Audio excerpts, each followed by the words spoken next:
napagod ang Panginoon during that time. Kaya sila'y inaya niya yung kanyang mga disciples. Tara, doon tayo lumipat sa kabilang ibayo. Okay. Tapos along the way, habang nandun na sila sa gitna siguro, no? Yan, meron furious things that happen to them. Merong matinding bagyo. Ang ganda nung matotoo kanina, sabi ko ba, yan pa kaya yung sasabihin ko, diretso ko pa kaya ito. Kasi naiba ko, patotoo na.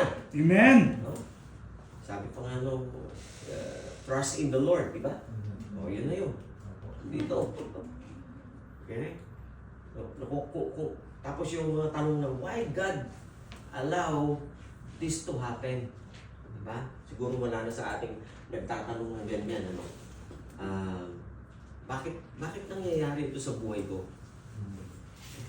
May mga tanong pa ba kasi kayo sa buhay ko? Amen. Amen. Meron pa? Minsan pa. Dapat wala na yan.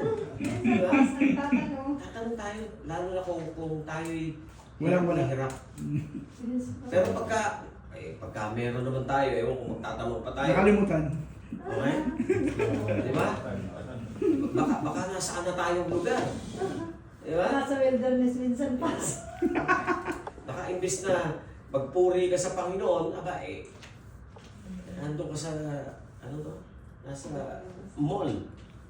Okay? Spending what you have. Pero ito ay talagang normal na nangyayari sa bawat nilalang. Yung magtanong.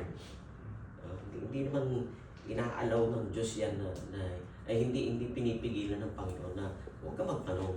Magtanong tayo pero dapat sigurado. And then pangalawa, what is the greatest storm that you encounter? Like this event. Ano yung greatest storm na sa kanila ay talagang nagpayanig sa kanila? Siguro itong storm na ito, biro mo, shipwreck. Imagine mo. Bagyo. Sabi, talagang furious. Sabi ng Biblia. Yung mga experts sa dagat, nawalan ng mga loob. Di ba?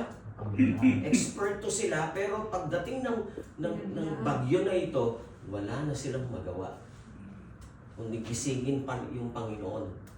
Ang Panginoon naman talagang in the middle of storm, talagang matutulog siya. Ganyan yung nasa Panginoon, di ba? In the middle of storm,